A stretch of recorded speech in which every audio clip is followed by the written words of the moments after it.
Good afternoon, everyone. Welcome to the Meriwether County Board of Commissioners meeting, May 25th, 2021 at 6 p.m. I'll call this meeting to order. If you will, please stand for the invocation and remain standing for the Pledge of Allegiance. If you would, please bow with me. Lord, we just come to you as we approach our nation's Memorial Day, Lord. Just help us to remember those that gave that last full measure of devotion. And Father, as we go about this meeting here tonight, just instill in us the peace that's needed. Lord, give us the wisdom that we can conduct this meeting and do it in a fashion that's honorable to you and to county. And Lord, as we go forward, as always, just forgive us when we fail you. In Christ Jesus' name, amen. Amen. I pledge allegiance to the flag of the United States of America and to the republic for which it stands, one nation, under God, indivisible, with liberty and justice for all. Please be seated. Those of you that are present, if you have any phones, please silence those for the remainder of the meeting. We'll move to item number 2, adopt the agenda. We do have a couple of additions we need to put under new business. That will be item number 11, which will be letter of support for CDBG project in Woodbury, and to allow the chair to sign.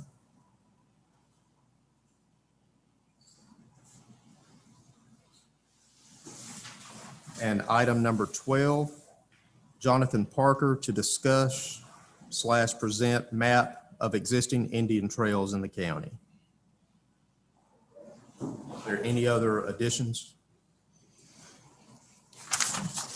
Hearing none, do I have a motion to adopt the agenda? So moved. I have a motion. Do I have a second? Second. Motion and a second. All in favor? Motion carries.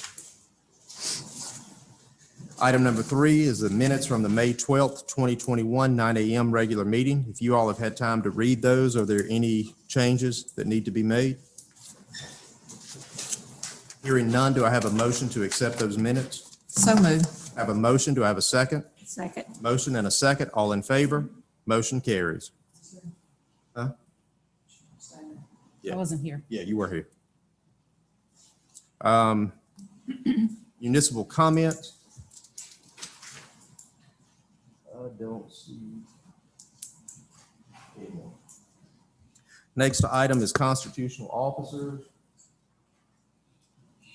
All right, next item is department heads, and we won't be hearing from them, but I will take just a brief moment to say that as a board, we have made a decision to make a change in status of the county administrator. Mr. Gay has served us very well and will continue to do so.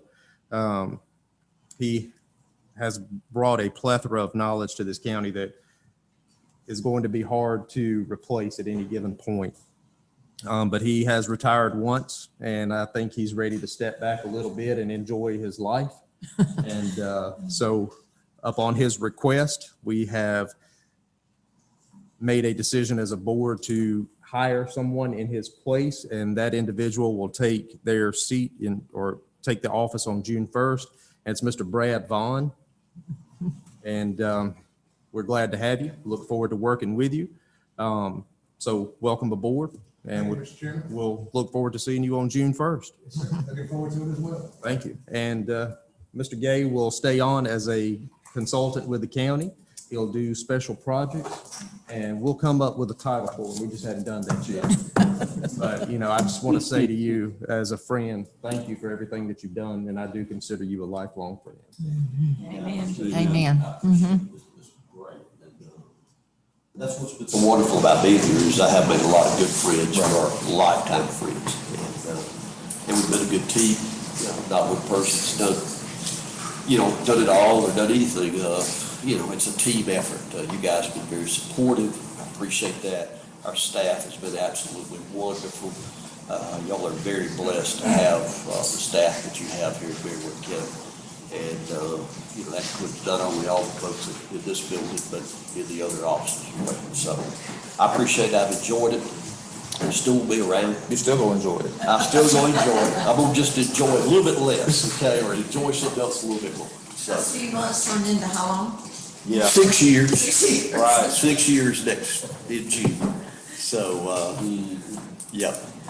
But it's been good. I think we've done a lot of things. And here in the, in the future meeting, I'll kind of, because I need to do it for Brad anyway, I kind of want to talk about what we've done, what we still have in the works, and, and things we're moving forward on. So give you all a report on that. I think you start looking at all you guys have done in the last 4 or 5 years, it's just phenomenal. I think it will long be remembered of the steps that y'all took and the leadership y'all provided. So I appreciate it. Any other commissioners? All right. I just ditto what you said, It's gonna be a change. as long as you're still around. We're just used to. All right, so we'll move on to next item, and that is public hearing. Item number 1, case number 17-2021. Do I have a motion to go into public hearing? So moved. Have a motion. Do I have a second? Second. Motion and a second. All in favor? Motion carries. We are in public hearing at 6:06. Butch?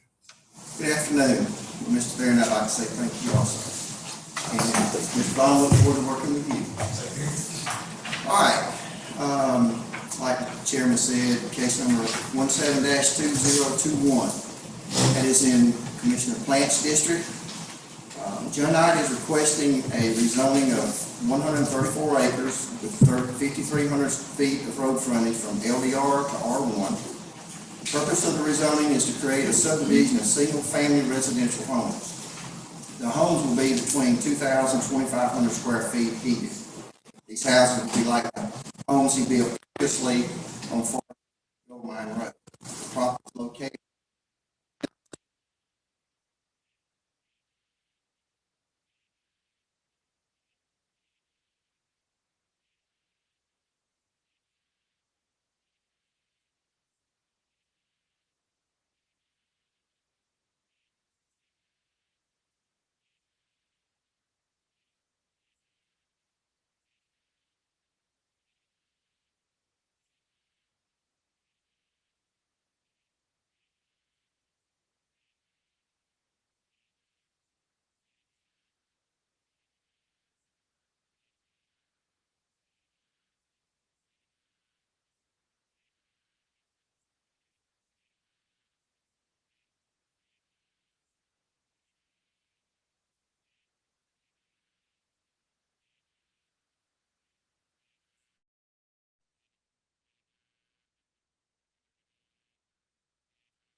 planning commission, we recommended approval, but since that time, Mr. Theron, County Manager Mr. Theron, and Zoning Manager Jody Sharp and I have had several meetings, several discussions, along with Mr. Knight.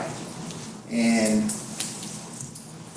if you'll look up on the TV screen, Skip put this up. This is what he's recommending to do.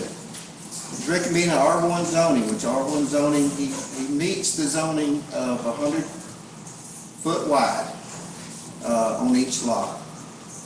And you can see there where he's recommended to put in private roads to keep the driveway cuts off of Primrose and Tenny Nelson.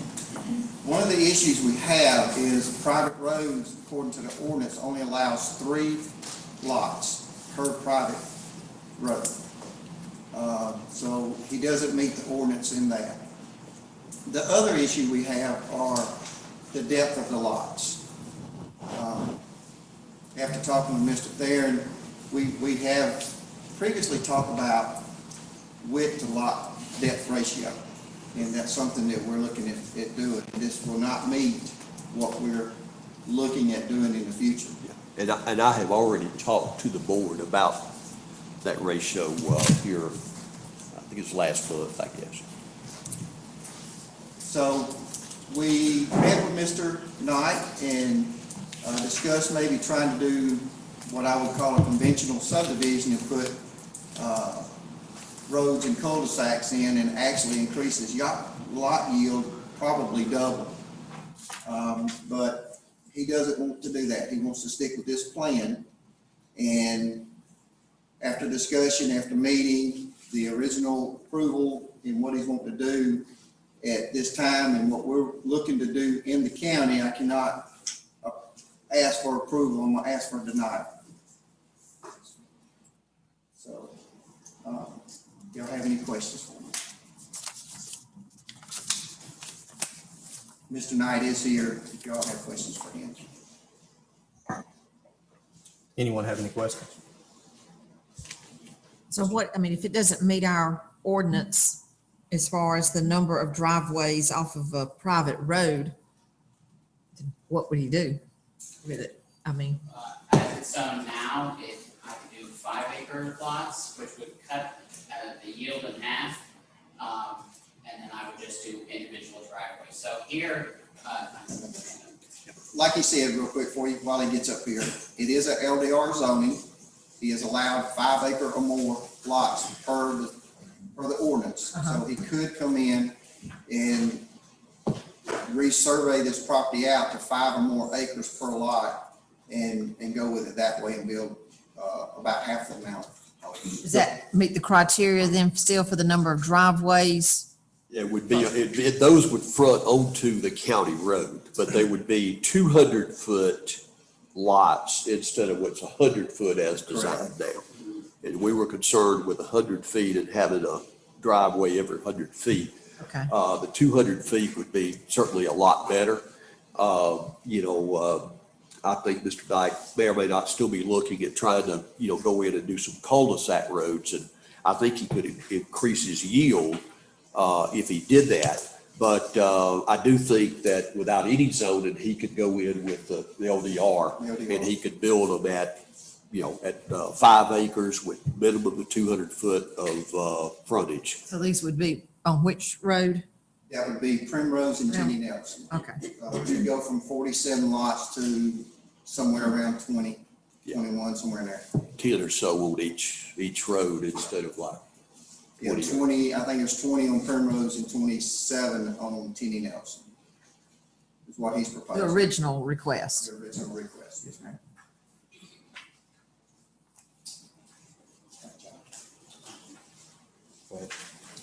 good afternoon, board.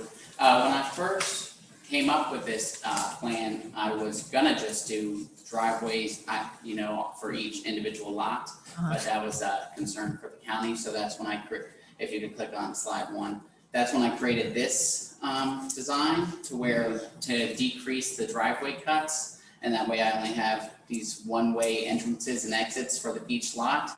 And so that was what we first came up with together to appease the county. And then I was told about the 3 off of each. Now, the reason that ordinance is first created is for safety. So it's typically if there's see how all these, it doesn't really apply for these because they all have that road frontage and they're right off the main road. The reason that ordinance is created is in case you're trying to reach a lot way deep in the back and then you don't want it, it's more for safety purposes and that doesn't really apply here. So the reason we created this design was to appease that driveway cut. Now, I know that whenever I meet with the county, they really talk about developing it, and we've run all the costs on all of these and all different sorts of ways, and it just would not work in Meriwether County. Right now, with the costs and everything, these homes, if I were to do it as is, they would be pushing $300,000, which we believe we can make work as long as we can keep it under that number. If you're gonna buy a house over $300,000, typically people are gonna be looking more towards Coweta County. So we think that this is kind of how we would be able to make that work. Now, like they were saying, as zoned, I can come in and do half as many, but when I was first bringing that up to their attention, it sounded like they would prefer this design. And what we did, I know they would talk about the developing, we were gonna add columns on each corner to where we kind of the properties to kind of give that vibe. We were gonna add a decorative fence and landscape buffer, so we had thrown that all in because we could make that work, but the development costs just run us over $1 million and that would not work for us. So that's kind of how we got to this point. It part of the thing, and you are right about the issue with the safety, we want to try to improve that. But one of the other things with limiting the number of lots off a private drive is this. you have someone, and this is not what you guys are trying to do, but the reason that's there is because you'd have someone who come in and they would put, say, 20 lots off a private drive or 10. And then what happens is after the development is through, you will have the citizens living on that road coming back and saying, well, we want this road paved. And then what you have is oftentimes, again, not what you guys are trying to do, but you have the developer pushing those costs out into the future, and it becomes a responsibility or possible responsibility of the county. Because you get enough residents there, the county would say, well, gosh, we got a lot of people here, maybe we do need to take this road in. If you limit that, then you don't have that. You always have just a minimum of 3 lots. You don't have 20, 25 lots. And that's one of the reasons for having that in the ordinance. And that's been in your ordinance for a while. And while I think the Knights, or you guys were actually proposing to make that a concrete drive all Oh, the way yes, around. I don't want any confusion. It would be, we've already talked about that. Private What? drive would be, ma'am, Would be a what? it'd be concrete, Oh. the private drive. I don't know if, you've seen our product on Forest Road. We built 3 homes and they shared, it was 3 homes off a similar easement. And it would be just like that. So it was concrete, it looked nice, it was county standards, so. But this would take not only even if it were rezoned, you still got to have some major variances, major changes to, because it's still going to be contrary to what your development. Even if he cut it down. If he cuts it down to, if he cuts it down to the 5 acres and doubles the frontage to get to 200, I Then think we it's going to be fast. do individual drives if we cut it in half. That's why we were working with the county and came up with it. Got brought up to my attention last week after we passed the FERS that they decided they didn't like it anymore. Well, I wasn't able to make the first meeting, and I apologize on that. My thought was we were going to come in with like maybe cul-de-sacs or a loop road that would be built to county standards, and then it would be able to be accepted into the county road system. And, and it came back as basically a private road, and again, that is. So it that's would one of those remain things. a private road. It would remain a private road, it would, but there again, you have the rule that says no more than 3 houses or 3, structures own a private road. And that is to keep down private drives, because I have seen it before, people come and they'll develop and they'll develop and they'll develop, and then sooner or later, the county will get pressure back from the residents living there, like, well, why didn't y'all need to pave our road? Recently, you guys even took a further step on that when you said on a dirt road, if you're going to develop on a dirt road in the future, and you're going to have, a subdivision, and you either got to have 5 acres minimum, or you got to pave that dirt road up to where it approaches the development. Instead of having like we have now, we have actually paved developments off of dirt roads. And we're trying to address several of those right now, including the one where you guys live. And so it just pushes it back on the taxpayers. That's what we're trying to avoid. These guys do a great job in their development. They really do. They build a nice product. We just, would hope that they could, we could work out something where they could comply with our rules and regulations. Mr. Gay, if they go back to the 5 acres, that would be no problem with this whatsoever. I would still suggest that they do away with the private drive-in and just bring them out onto the county right of way. That, Okay. we also built on the corner of Gold Mine and Forest Road, and those were individual drives, and if we could switch to half as many lots, it'd be more like that. So you would be okay then putting it to roads to the county road, driveways to the county road? Yes, ma'am, that's On what, those- we've done it both ways, of course, the other piece on Forest was just for the 3 homes.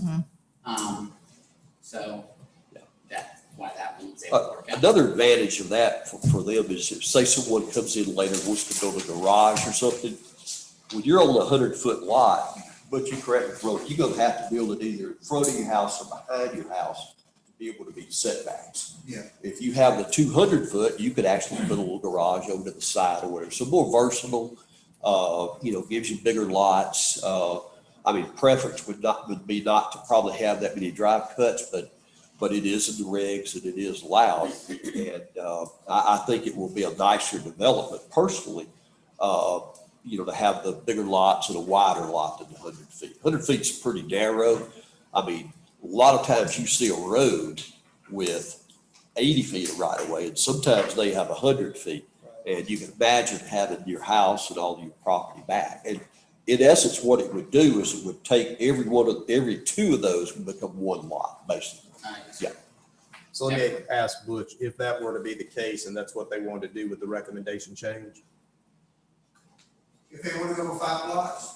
5 acre lot, 5 acre. Lots, right, then the recommendation would change to plus. yes. And he really doesn't even need any rezoning of that. Just so I'm clear, that would be no action needed then if we go to 5 acre lots, right?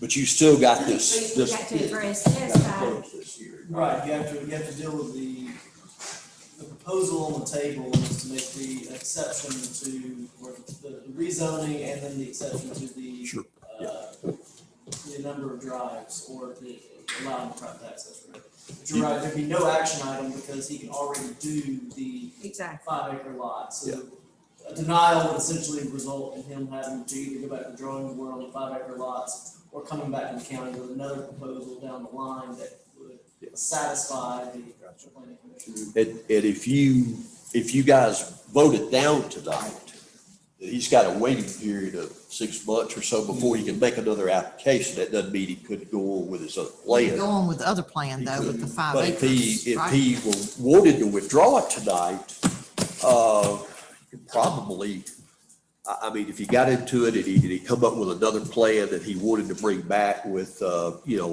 smaller than 5 acre tracts, he'd have the ability to bring that back sooner. He wouldn't have to wait the 6 months. But I think you pretty much want to do the option of the 5. Yeah, so after I found out that you guys were not that thrilled with the plan, I ran the cost to see if it would work to do half as many lots. And we would prefer this option, of course, but I mean, if we do it that way, we get to take away the road, the fence, the monument, so it'll work out for, so we will proceed with that way. But this is, so we'll just, I mean, I thought that this was what the county wanted when I was first coming, because for the driveway cuts and also it adds $300,000 homes to the neighborhood, which we are certain we'd be able to sell, but we'll just go ahead with the vote if anyone doesn't have any questions, because if it fails, we'll just proceed with the other direction. So you would take the, If he withdrew, we would have to take no action, right? If he withdrew you wouldn't have to take any action, but I'm hearing he wants to have a vote because it's not gonna make a difference. He's not planning on coming back with a new proposal. Yeah, I guess the benefit of withdrawing would be if I planned on redesigning a new way with like, for every 3 lots have one, but I don't you think know that what you're gonna do. Yes, ma'am. so this is kind of confusing. If he decides to modify the 5 acre lots tonight, we can approve it. 2 5 acre You lots. don't have to approve. We don't have to do He's already anything. part of Do the that. 5 acre He's lot. already allowed to do that. Because Okay. the current zoning allows him to do that. But we would have to deny what's proposed. The request that's in That there. good with you? That's what you guys want to do?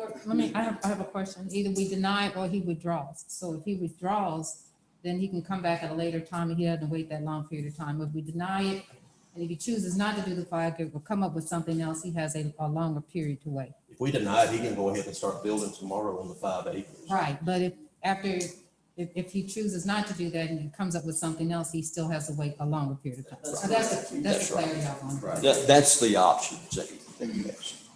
All right. You Anything guys can else? just vote on. We will. Thank you very much. You allow for. I am. Thank you. Anyone signed up to speak? Anyone want to speak on this matter? No? Okay, Not on this one. Okay. okay. All right. No one else? Sure. In the rezoning that he was asking for, he was talking about running public water. Now, John, if you go with 5 acres, you are not gonna run that public No, I water. think we'll still never end. You still gonna run the water? Okay, I just wanna make sure y'all. I think know that'd be that. a better thing for you. All right, thank you. Any other commissioners? Hearing none, do I have a motion to go out of public hearing? So moved. Have a motion, do I have a second? Second. Motion and a second, all in favor? We are out of public hearing at 6:25. Hearing the recommendations based on the proposal before us tonight, what is the pleasure of the board? I move we go ahead and deny and let him get started. I have a motion to deny. Do I have a second? Second. Motion and a second to deny. All in favor? Motion carries. You're denied. Sort of. Yeah. So start building tomorrow. Have a good night. Thank you. All right, next item on the agenda is unfinished business. Item number 1 is update and discussion for County Line Road project. Mr. Chairman, Commissioners, I really don't have any new updates on that. I know there's some other grant opportunities we're going to try to look at. What we've got is a needed project that we just don't have the funding right now to do. So we're trying to seek, I think Ms. Rosa's talked about, some possible funding options. I know Ms. Shirley's talked about, some other grants and possible funding options. So we'll try to get onto that and see what we can do. So you want us to table it? If you would, I appreciate it. Do I have a motion to table? So moved. Have a motion. Do I have a second? Second. Motion and a second. All in favor? Motion carries. All right, next item is new business. Item number 1, to recognize the service of retired City of Manchester Manager Doug Westberry. We did ask for Mr. Westberry to be here tonight, but he unfortunately could not. So it has been a great working relationship between the county and the City of Manchester with Doug as the city manager. And they have an interim right now, so I'm sure that it will continue to do so. But we in the county wanted to thank him for the service and the time that he put in and how well he had the city and the county working together. So if you're listening, Doug, thank you very much. We appreciate you. And we do have a little gift for you, a flag, and we'll get that to you at some point. If there's any other commissioners that would like to say something. All right. Not as a commissioner, but I would like to say that I really enjoyed working with Doug. He was great to work with, very knowledgeable individual, and I know that they're going to miss him and we'll miss working with him. We wish him the very best going forward. Thank you very much. Let's go ahead and have item number 2, Veronica Dowell, funding request proposal from AURS. And then we'll do that there. Yeah. Good afternoon. Hello. My name is Veronica Dowling, and I'm here on behalf of myself and Mrs. Beverly Ball with the ARIS Summer Focused Learning Program. I just want to tell you a little bit about the AURS program. It is the AURS stands for the American Union Relief Society. And it is a 501c3 nonprofit organization that began in 1916 with Ms. Beverly and her sisters and her family members, and continues today to strive to better the conditions in families and youth. In Meriwether County, ARIS has a income families and children. The grassroots organization serves children and families year-round under the umbrella of family focus and enrichment. Among other events and service-oriented initiatives are substance abuse prevention program, which would be education and awareness around substances like alcohol, tobacco, marijuana, and other drugs, unfortunately like opioids, fentanyl, tobacco, and different things like that, vaping. Summer Focus program is a summer learning program focused on academics, which is 2 programs. They did have 2 programs, one in Luthersville and one in Woodbury at the time, but they have been running in Greenville for the last couple of years. They have a mentoring young men program. It's partnered with St. Paul CME Church in Greenville Middle High School, building relationships to succeed at school, home, community, and ultimately work. Partnering with school system to assist with the needs of the schools. Partnering with DFACS of Meriwether County to support families in crisis and suitcase projects. Partnered with, at the time, it was Paxton, which is now no longer in existence, but is where Ms. Ida is, she's on the 21st Century grant with the school system. So we'll be also doing some partnering with them and with Pathways and other agencies that would like to be a part of this. We could be using, in Three Rivers, we could be using some of their workers for the summer camp program and members of the Chambers of Commerce. AIRS programs are 100% volunteer or operated and managed, and there is no annual funds or resources. So we rely on donations and the hearts of our community volunteers to make it work. AIRS is a partner in prevention and organizations that train their staff in order to create an environment that better protects children. We emphasize child abuse prevention through training and appropriate policies. 100% of our staff are trained in stewards of children, which is also called Darkness to Light, and which is an internationally trained program for preventing child sexual abuse. I'm also trained in that, and I'm trained in several different areas. The reason Ms. Beverly approached me to help with the program and kind of take it over because of health reasons and other different family reasons. So when she asked me, it was like I didn't jump on it right away, of course. And one thing about it, I have done school programming, I've done I've supervised school programming, I've supervised summer programmings in LaGrange because I'm from LaGrange, but my parents, relatives, my mom and everybody's from Manchester. So my investment is in Meriwether County, in Browns, Copelands, anybody you all know. They're all from Manchester, so I have an investment, I'm invested, and I've been here since 2013 under the Substance Abuse Prevention Project through Twin Cities under DBHDD, which is a contract through the organization. Right now, the AIRS is requesting the following. We temporarily be using summer camp location for Unity Elementary School. This is something that came up recently because they were initially using the alternative school and there were some things that were going on there. So we definitely didn't want to go back in there because when we went to the school board last year, pre-COVID, we were approved for everything and approved to use Greenville Middle School, 6th grade wing, we were going to use the whole wing on the hall. But the thing about it is everything changed since then. So now they're using the summer school, they're using the building for summer school program and for 21st Century summer school. So we didn't want to just get in by the way we'd be stepping on toes and different things like that. So I had a meeting with Mr. Thad and Mr. Perry, and they were so awesome, of course, and they were willing to say, you know, whatever you need, we'll make it work if we have to here, if we want to be here.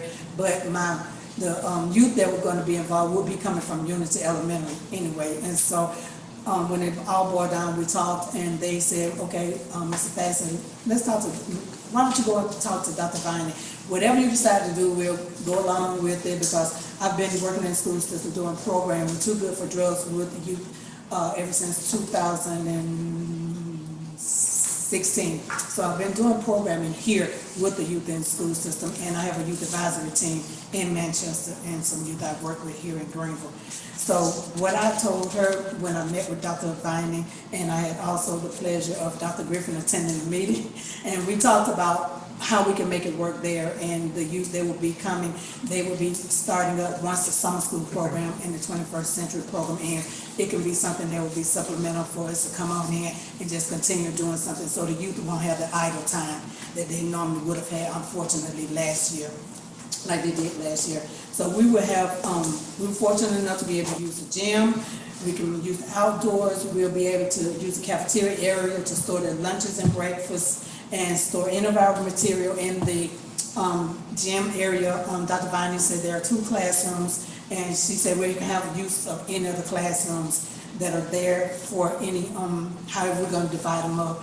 And I'm looking to see where I know that CDC has kind of laxed their distancing to 3 feet, but we're going to make sure that we still have everything that we can for the youth, like hand sanitizer, masks, mats for them to be on and different things like that. We're trying to make everything just like it was a school year because, as I mentioned, I was inside the school during the school year with COVID from August 2020 until January, right before school ended with Christmas break. So they kind of stopped abruptly.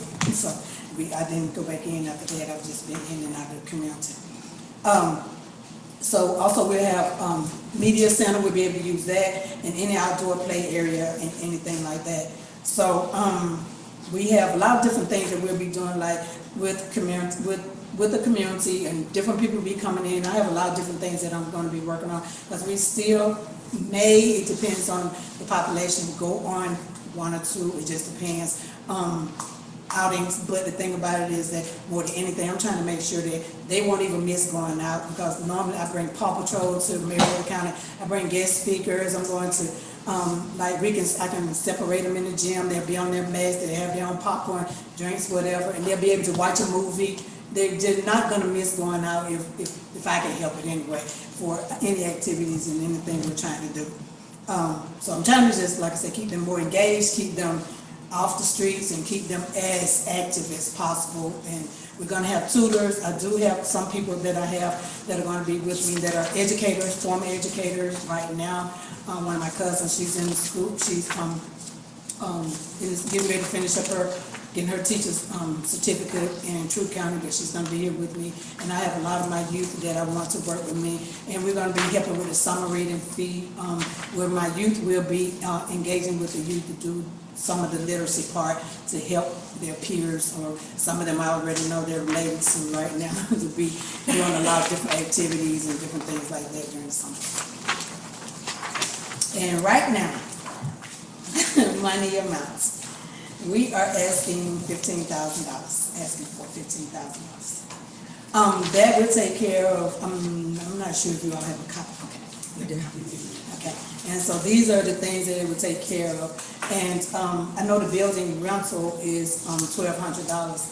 And I'm sorry, there's a fee that Dr. Griffin said that he would waive for us also.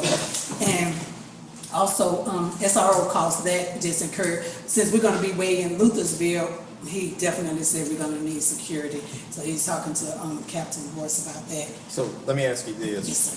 You said the building rental's $1,200, what we're showing is $1,943. This is what they had, because that was the cost prior to when the 2019, and it changed, it was at Greenville, and it changed, and it's gonna be up there when all this was made.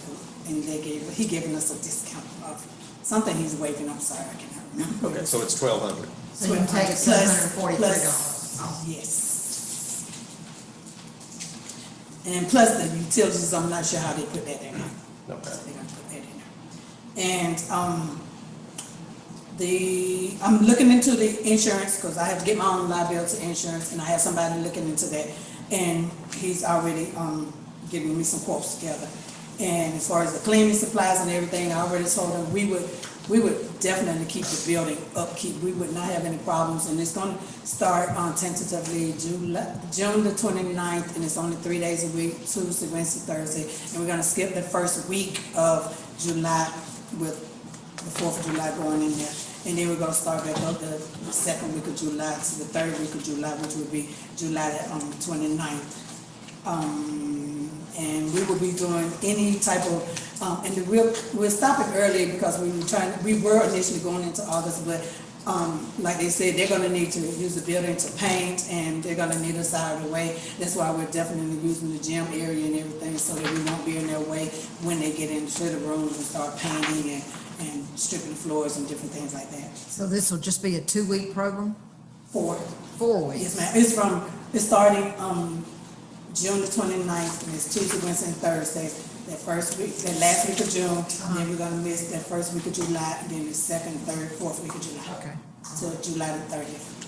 I'm What sorry, age 20. children will be at the program? What are the ages of the Oh, children? kindergarten, 5 to, right now, because the middle schoolers will have already the 21st century youth and the, other youth that will be in like, doing the sports and doing football and training and different things like that. We are looking, and I will be joining the wraparound service with them on Thursday to be a part of that meeting. We'll be looking to do some things with Pathways, because they are normally the ones that attend the summer program with the youth. So 5 up through elementary? Middle school, Okay. Yes. I think they said their ages at Pathways go to the 8th grade, maybe even the 9th,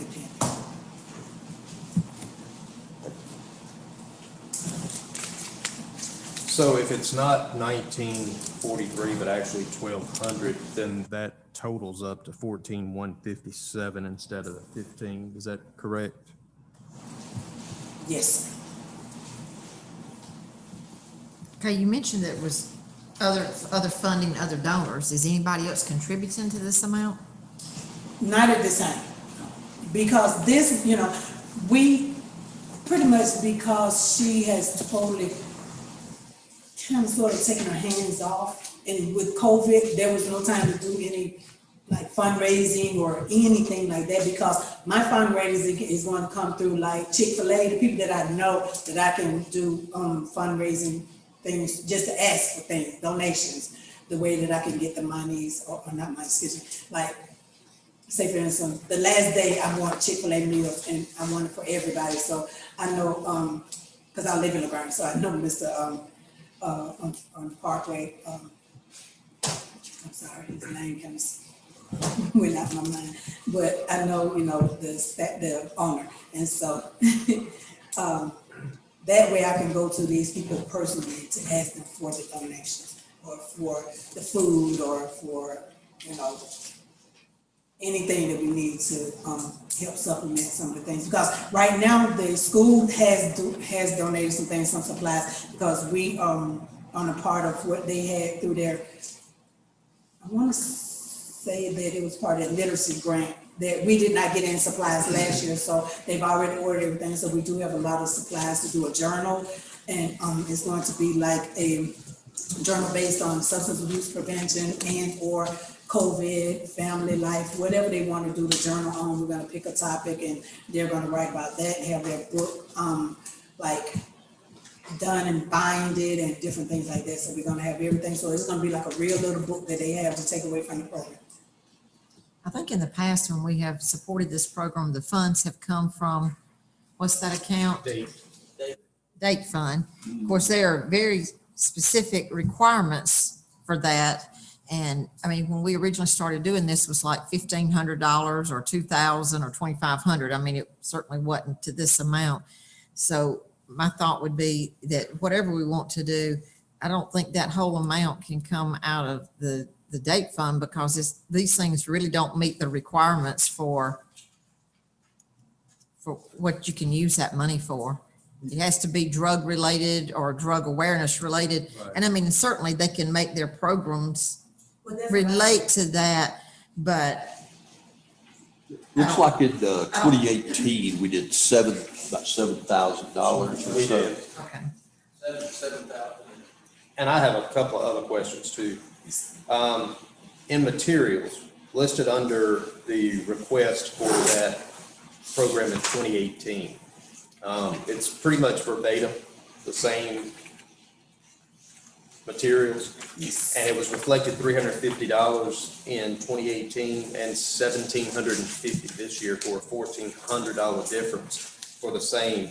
The one thing that I can't understand are the COVID-19 supplies, because that is something that is new to us. Mm-hmm. But also snacks for students in 2018 was $250. This year the request is $560. And the junior staffers volunteer stipend was $1,500 in 2018 and $2,700, for a difference of $1,200 this year. Yes, I'll be having more staff, because a lot of them will be my youth coming from my youth advisory team. And then with the supplies, they're not going to be able to touch everything but one time. That's what we were kind of looking at, like they won't be able to pass the snacks around. Everything has to be individual. So that's what I was looking at, to try to figure out how can we make this more of an individual thing, to where they won't be touching anybody's things. And that would be under the COVID-19 supplies, I would think, for the bags, disposable. Yes. So that wouldn't touch the other items, because if you're bagging those and they're for individuals and that falls under the COVID supplies, then that's the additional $771, which I understand, but really that's $1,200, $1,450, $1,300, $1,600 difference just in those few things than it was in 2018. And they did 2019 also. They did do the program in 2019, but I wasn't So the only expenses we got is from And what I have is what Dr. Griffin sent me. I thought it was canceled last year because of COVID. Or It that was, we 20, canceled, sorry, yes, 20, sir. yeah. There were 20, yes, sir. Years running together. I know, right? Any other commissioners? Would we be required to fund the full thing or a portion of it? We can fund any part we do desire. Depending on what we do, we got to decide where it come from. Right, and we kind of need the sheriff's approval if we, Use the Well, date fund. And I think he said, in the past, I mean, I don't think he's had any issue with it as long as it met those requirements. But I know it was 5,000 when you and I started. yeah, I've been with it. saying, start off at a lot lower amount. I understand, like I said, everything's gone up. I understand that, but, I mean, $3,600 for liability insurance for 4 weeks, that is tremendous. That's what I said. I mean, that is unreal. That's a lot. That's what I said. It looks like that's what it was in 2018. It was, she said that's what they were paying. But I definitely have somebody hunting. Have them shopping. When does it start, in June? June 29th. 29. Do we need to speak to the sheriff in reference to what could, before we make a decision to come out of that, since some of the educational parts will be for drug? I mean, I certainly don't think it hurts to use permission, but Bill can probably tell us also what falls under that's eligible to use under those funds. Acronym is drug awareness, training, education. Education. And that's what I do. I'm a certified prevention specialist, and I do alcohol tobacco. We determined that past 2 years, we funded it through the day fund that it met that criteria. And I asked, was the funding that we gave her, was it the full amount for that, or I know during the past year, she's done different things for fundraising to offset the costs, but Yeah. as she stated earlier, not being able to do as many fundraisers does limit the funds, COVID costs. So is there money through the day fund, is there any other funds available through the COVID funding, or has that already been used for the material as far as the sanitizer and the bags and things of that nature? County continues to buy PPE supplies.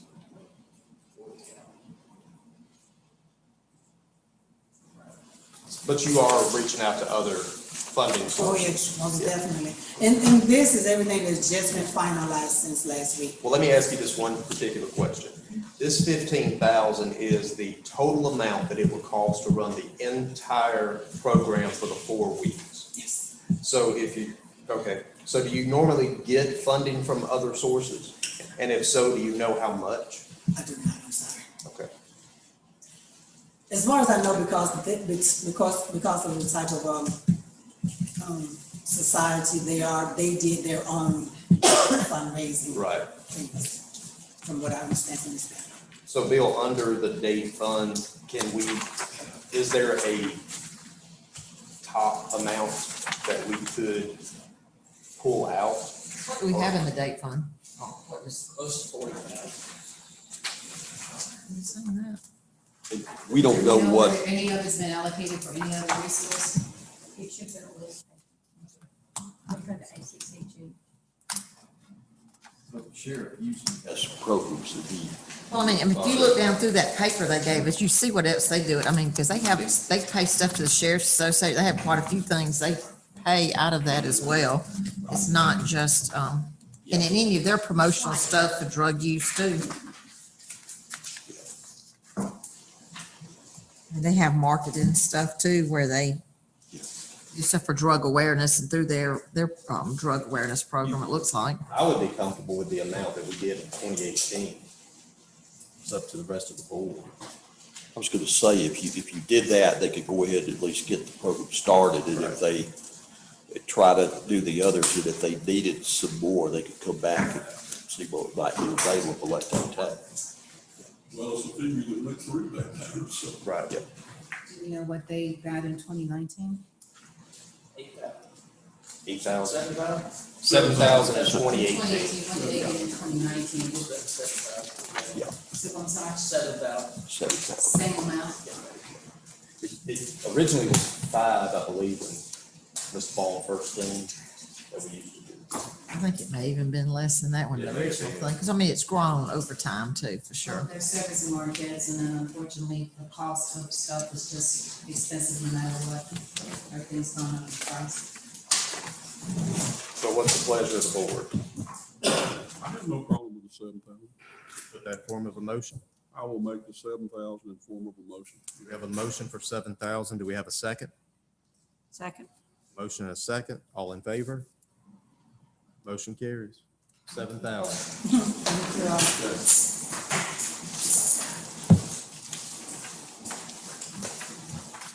All right. We'll make a quick change in the agenda if the board is okay with this. We'll go ahead and allow Mr. Jonathan Parker, which is actually item number 12, to discuss and present map of existing Indian trails within the county. You can come on up. Yes, sir.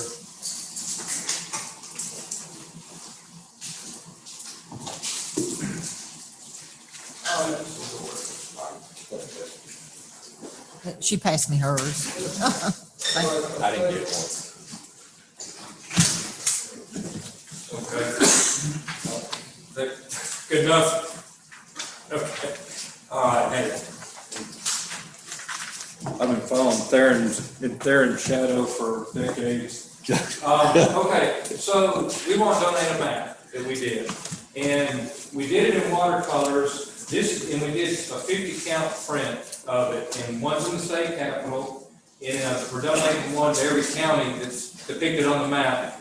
And oddly, I started at Flat Shoals Crossing down near Gay years ago when I was doing a map for a landowner, and I was fascinated by the fact that we discovered that on the original landline map, a district map, when the Indians ceded to Georgia, that there was an Indian trail mapped by the original surveyors. So we did a map of that area after we did the landowner's map, and of just a really small area around Gay. And but the more I did that, the more I learned. I'm not a historian, so I'm a practicing artist and a cartographer. So and we do forestry work here in the county and been doing that for decades. But so we started doing the research, and we found out more and more about the history of this area.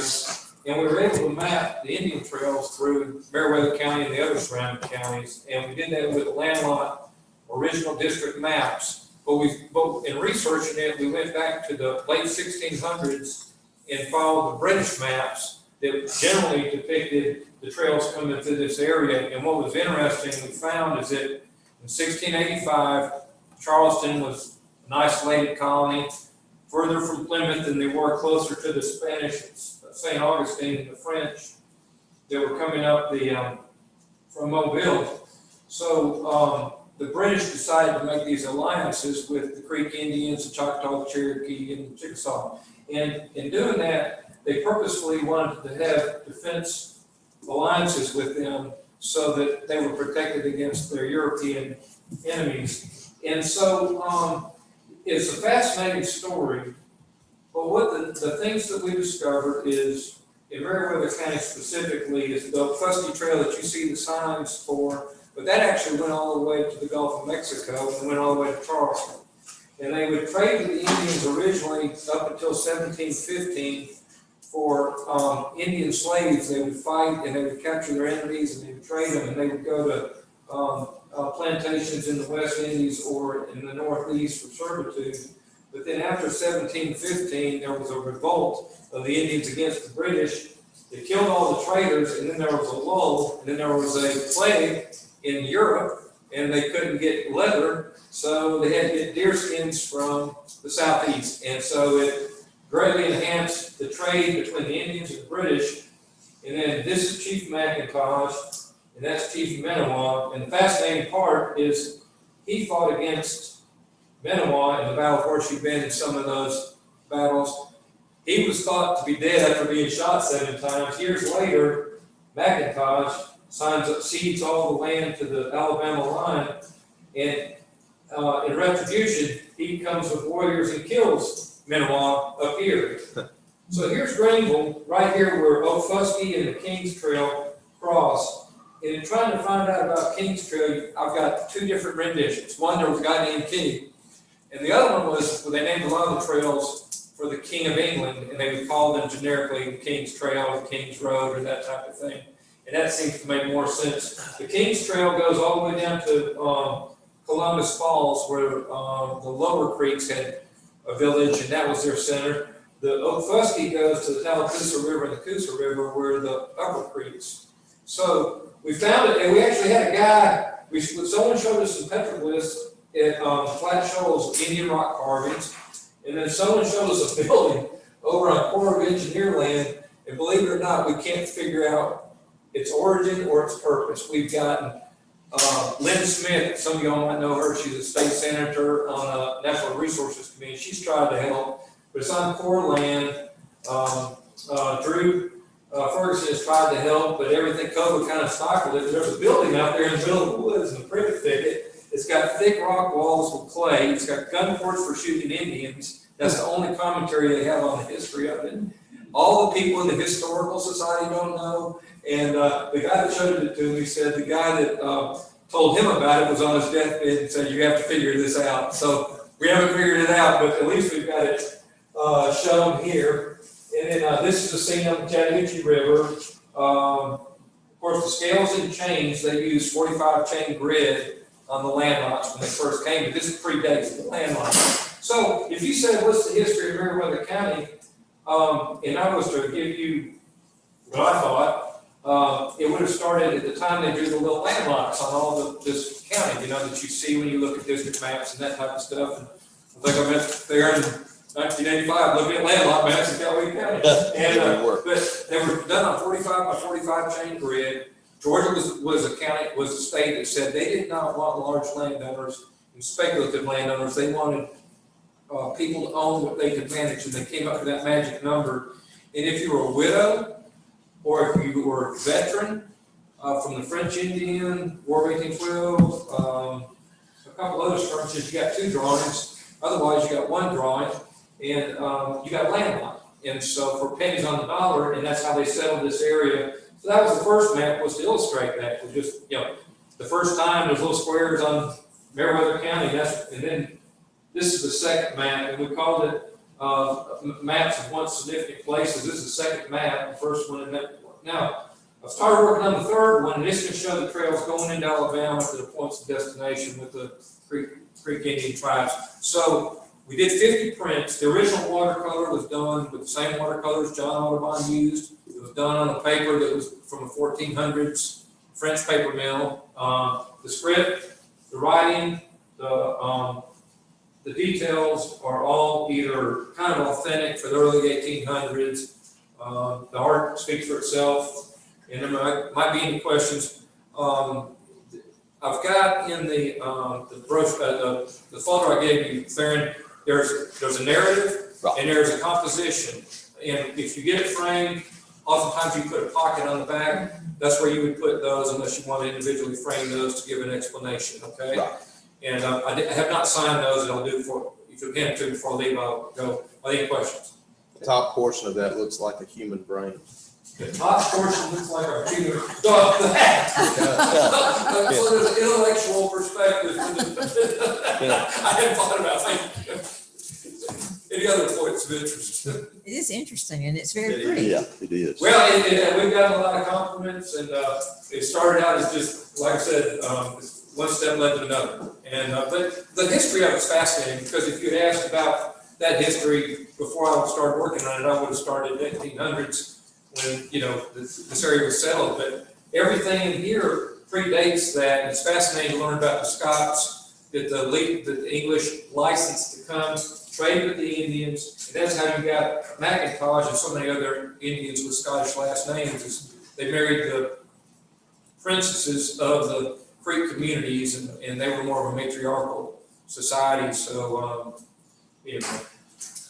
That's really interesting. Thank you very much. Thank you. Great, okay. What is yours? Well, I'd like to get these clips in the Sure. plywood.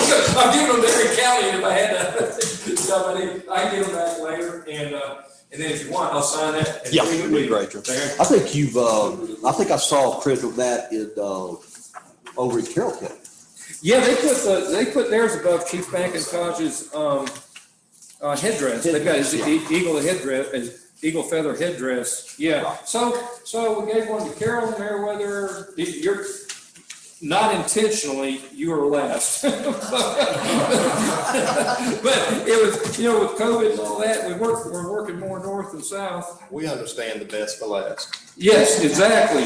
Well, actually, y'all were the inspiration for it, so, you know, much thanks. We certainly need to get it framed. Oh, yeah. Yeah, John used to come to the office back in the early mid-80s. We spent a lot of time looking at maps and land lots and. Yeah, you don't do that anymore now that everything's on the internet. That's right, You don't see a lot of people, so, okay, that's it. Thank you very much. Thank you. Thank you. Thank you, And John. you want to take those things back, or do you just want us to give it to you at a later date? That's yours. Yeah, but you said you wanted the clips. Plywood and the, clips, I can get from, there. Okay. Yeah, well, thank you very much for your Yeah, time you're also. Yeah. Yeah, Thank you. Thanks, John. pretty neat. It is neat. I know Jonathan contacted Miss Beth and, she'd put him in touch with us. We appreciate that. All right. That's Next it. item, under new business, appointment to DFAX District 2, current term ends 6/30/2021. I need to table this for the time being, Is that in form of motion? in form of a motion. All right, have a motion to table. Do I have a second? Second. Motion and a second. All in favor? Motion carries. Item tabled. Item number 4, appointment to DFAX District 5 to fill an unexpired term that will end on 6/30/2022. That's my district, and I am in talks with someone there reviewing all the information and requirements, and I expect to hear back from them, so I'll need to table it probably to our next meeting. That's form of a motion. All right, have a motion to table. Do I have a second? Motion and a second. All in favor? Motion carries. Item is tabled. Item number 5, allow chairman to sign the 2021 T-Splosh project contract with Piedmont Paving for Mount Pilgrim, Peaceful Lane, Tuskegee Lane, and it was approved on April 27th, 2021. Total cost is $575, $589.79. And that is the first of our roads that we're looking to try to move forward with paving. Any commissioners have any questions? I move to allow the chairman to sign. Have a motion. Do I have a second? Second. Motion and a second. All in favor? Motion carries. Item number 6, allow chairman to sign 2021 Meriwether County resurfacing project contract with Piedmont Paving for the 2021 LeMig, approved April 27th, 2021. And this includes the state dollars, which is about, what, 650,000 or something? All right. Hearing this, do I have a motion to allow the chair to sign? So moved. Have a motion. Do I have a second? Second. Motion and a second. All in favor? Motion carries. Item number 7, right of entry, Calvin Murphy Road to replace 3 culvert pipes and grade out tail ditches in front of J.C. Murphy property. Mr. Gay? Yeah, Mr. Chairman, Commissioners, this is really to be able to correct the drainage. We need the right of entry because we're going to have to get off the county right away to do the tail ditches. And it will be just a temporary right of entry and it'll revert back to the owner. But it gives us the authority to get in and make those repairs. Okay. Any commissioners have any questions? Hearing none, do I have a motion? So moved. Have a motion. Do I have a second? Second. Motion and second. All in favor? Motion carries. That was just 4, Beverly. I did recuse myself. Item number 8, approve and allow chairman to sign 3 Rivers Works, Source, Georgia, non-financial worksite agreement. Mr. Gay? Chairman, Commissioners, we've done this program before, and they try to find youth and bring them in to help us in the various offices. I think they didn't do it last year because of the COVID, but I know we used one of the employees, previous year down in the building and zoning, I think. And there's really no cost to us, just record keeping. Any questions? During the recommendations, do I have a motion? So moved. Have a motion. Do I have a second?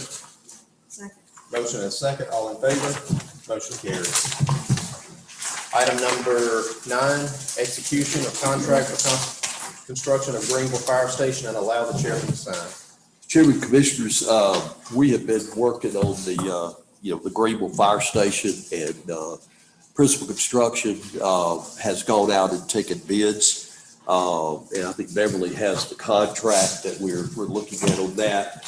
They've done a really good job of trying to hold the cost down because the cost of construction has really gone through the roof. But they've come back in with, if you have that contract, I'll look at the numbers there.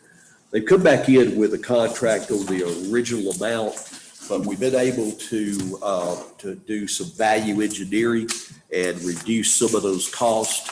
So I think now let me get to these numbers here.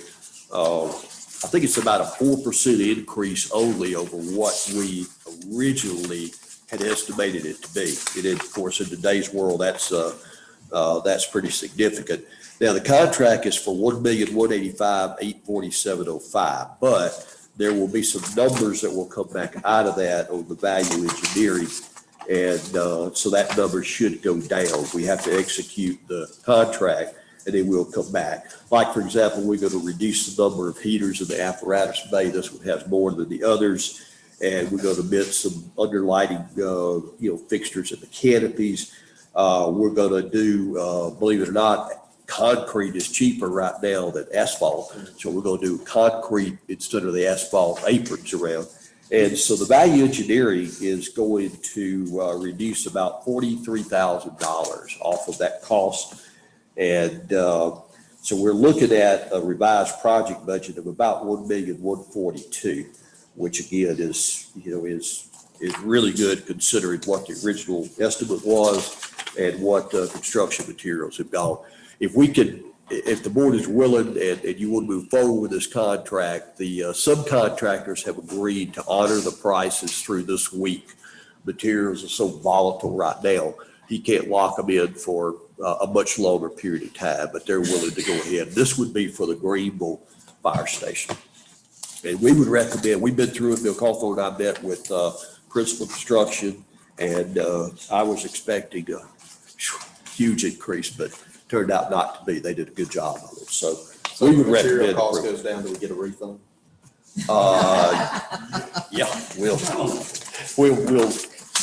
look at doing that I believe you said also we got a living lock this week. This Friday is the tab. And yeah. And then they'll honor all the prices, because I know one time we got caught in a steel going up. Chairman and I were talking earlier, and Principal Construction said the same thing. They said going forward, if steel doesn't come down or it continues to go up, it's going to be cheaper to use concrete blocks, CMUs. It's for the foundation and framing as opposed to going with steel. And so It's half to 2/3 cost of everything else. yeah. So, when we start doing the Primrose Station, we may be doing concrete block. Yeah. So anyway, we recommend approval of these and signature of the chairman. So any questions? I do have one question. This is a 3-bay Ma'am. facility. This is. Yes, but it's a 3-bay. It is, let me see if there's a drawing in The here. initial drawing is still the same. It is. Okay, thank you. Anyone else? Hearing none, what's the pleasure of the board? I make a motion to execute the contract and have the chairman sign. I have a motion. Do I have a second? Second. Motion and a second. All in favor? Motion carries. Item number 10, Meriwether County Three Rivers Regional Commission Transit Agreement, fiscal year 2022.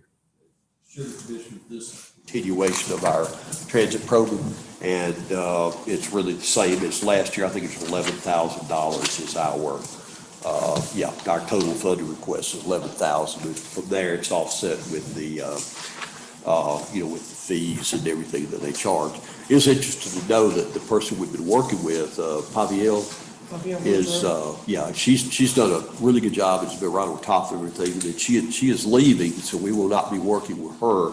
But we do have a new gentleman that he's emailed me already a couple times. So that program has been beneficial for the county. So we recommend execution of this contract with chairman's signature. Any questions? Hearing none, do I have a motion? I make a motion to execute the contract. I have a motion. Do I have a second? Second. Motion and a second. All in favor? Motion carries.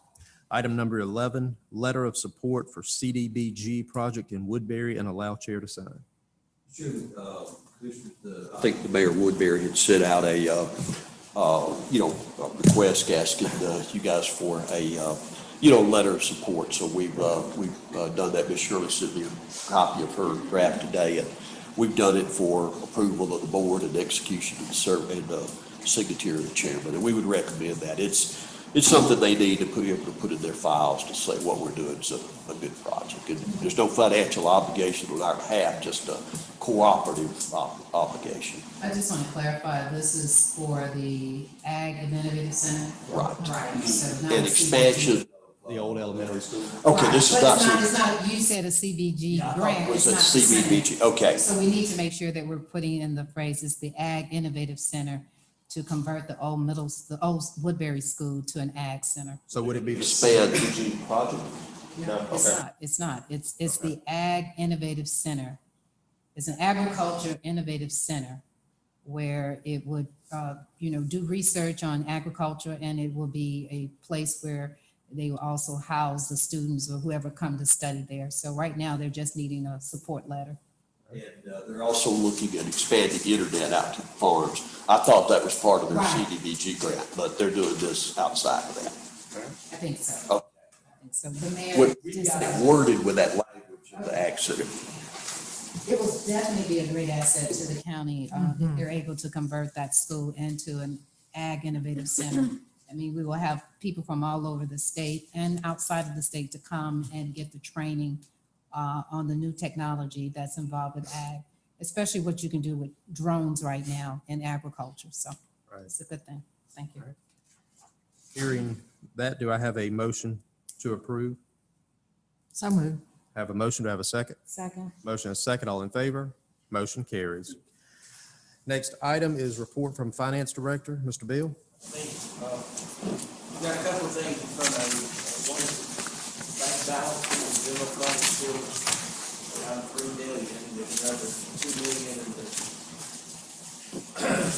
state LGIP, which is about $5 million. It's really strong for this time of year. The other SPOS accounts are still strong. We'll get the next round of distributions hopefully this Friday, so we'll know where we stand there. Take just a minute to talk to you about the American Rescue Plan Act webinar that ACCB put on yesterday. I made copies of that, gave it to you, plus sent a link to actually recording of the webinar, which I think you probably need to listen to, because there's question and answers at the very end of it, which kind of clarifies what we're talking about.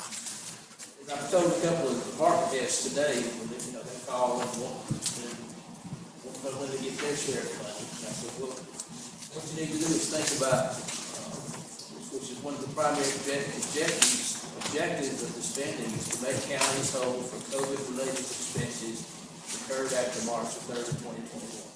Of course, our largest expense is going to be first responders, fire EMS, 911 resurfacing, and sheriff's office. But there are some other buckets, as they call them, for funding, and we'll certainly look at those. I spoke briefly with Mr. Gay this afternoon about it, and I think what we'd like to do is maybe in July, one of the meetings, have a workshop. Right. After you guys have had a chance to look at it, come up with questions you can send to us, and projects you've got in mind, we can then, sit down with Brad and come up with a game plan. So they emphasized yesterday that even though we're not required to submit a plan to the Treasury Department, it would behoove us to come up with a plan and follow that plan and provide as much data as we can to the Treasury Department. That would ease the reporting burden we'll have to do, plus any audit requirements after the year 2026. I know this is just 2021, and we have to commit all the funds by the end of 2024. Of course, me and Mr. Gay probably won't be here again, but 2026, you got to spend all the money back. But it's a tremendous opportunity for the county. We need to take as much advantage of it as we can. Use all the 4.11441 money that they're gonna be sending us. In fact, the chairman, went online and initiated a contract today. We should get half of that money within the next week or two. I guess, will we just keep that in a separate account or accounting for that? Because, I think not only will the plan be good to send to the Treasury Department, whomever, I think it's gonna be important to have a plan for our citizens to know. Because, the amounts that counties or governments are getting is public. I know it's already been put out on social media, what we're getting. Of course, everybody has lots of ideas of what we need to do with it, but some of the ideas I've seen are certainly not things that, we can't give it to people to start businesses. The director emphasized yesterday that, you do engage the public as much as you can. Yeah. And I think we need to do that. And like I said, keep a separate accounting, which may be required anyway. We make steps to do that. I was able to listen in yesterday, and thank you for the copy of this. So once again, I do agree, we definitely need to have a work session. Transparency is definitely a must with this. I do know, listening to other counties, one of the things that they also emphasized was going back to your comprehensive plan. So if there's any projects that you are going to support, it's good to have that it meets part of your comprehensive plan projects as well. So that looks good when you send it back to the federal government, but they definitely require separate accounting, and I think Which makes sense. you have to send it in on a quarterly basis. I'm not sure, but Reporting dates. it's in the thing. Okay. All right. Anyone else have any questions? All right. Hearing I'm none. sorry, did we say when we're gonna do this work session, and did you say June or July? July, thank you. We usually do it Like 4 o'clock on the day of your meeting. If that works for the board, we can set it up for them In July. in July. Next item, report from County Administrator, Mr. Gay. Yes, sir. Sure. Thank you. Appreciate it. Let you know a couple things we've been working on. I mentioned the CDBG earlier. I know we had done some modifications to our service delivery strategy to allow Woodbury to be able to submit for the CDBG and get the information and utilize the grant funds. And I'm happy to report that after a lot of back and forth, we have received a letter that everything is in compliance, everything's been verified, so we're all ready to go with the Department of Community Affairs, and our service delivery strategy has been updated. We took the opportunity to not only update just the funding resources, but since we had done it last, we did T-Splosh, and we had Splosh renewed, and there were a few other things that we did, and we did that and then produced some new maps thanks to Skip and Jacob. They did a good job helping us, and Allison and Beverly, and we appreciate all they did. But anyway, we got that all cleared. It's ready to go. And been working on the grant some more. Had to kind of remodify the budget for the grant today that they only pay you a percentage of what you spend based upon the original submission. So it needed to be 50-50 or as close as we could, or we could end up being shortened on our grant. So we pulled out $100,000 in terms of in-kind, and we put it in other development costs. And so we balanced the budget back out. So if it comes in less or some miracle happens with it, we won't be shorted any money. We'll get all of our $200,000. I met with several businesses who are really interested in coming to Meriwether County. I thought that was good. And I think Ms. Mustard, I met with the people up at the Turkey Run, attended IDA meeting, met with the fire department on some RFPs for 2 new EMS units. We need those very badly. And that should be going out, and we'll be seeking bids. I've also asked them to seek maybe a used unit in the meantime until we can kind of help, bridge us to where we need to be with getting those units developed. Met with property owners on the 3 roads that we're going to be paving, and they were all very excited. Commissioner Hadley and Commissioner Plant went, with me on that, and I know Ms. Rosen and I spent a Sunday afternoon there, it was really nice. The communities were really nice and we're very glad. And, of course, this is, again, you guys have said, hey, y'all want to make paving the dirt roads a priority on your T-Splosh. This is the first 3 that we've got, ready to go. Bet on the fire station project, we already talked about that with the principal construction. Did a program for the Lions Club, just kind of wrapping up what we've done over the last year. Been out to the Red Oak Covered Bridge, went over some things there.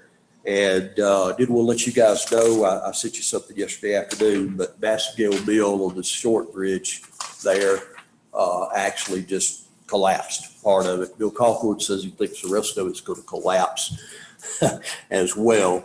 And he and I talked today, and we really feel like we just need to go ahead and tear the entire bridge out and, dispose of all the old concrete. And then what we're looking to do is put in a culvert pipe to be able to handle that going forward. I do want to say thank you to Ms. King. I had met Ms. King and her husband out. They live on Finley Cato Road, and a friend of mine lives there. Suggested we were doing some work there. That I stopped by and see them. And very nice. Ms. King was coming along, and it was somebody that was went over the bridge, and the bridge collapsed. And she stopped, and she texted me and said, hey, this bridge just collapsed. She was nice enough. There happened to be some barrels in the area there. She got those barrels and put them out into the road. So I really want to say thank you to her for the job she did. That's a good citizen there.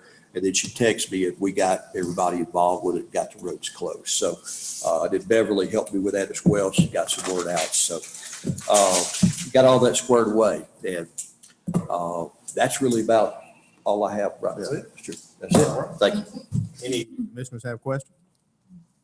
Well, I do have one more thing. Lord, I knew it. I'm sorry. I'm sorry.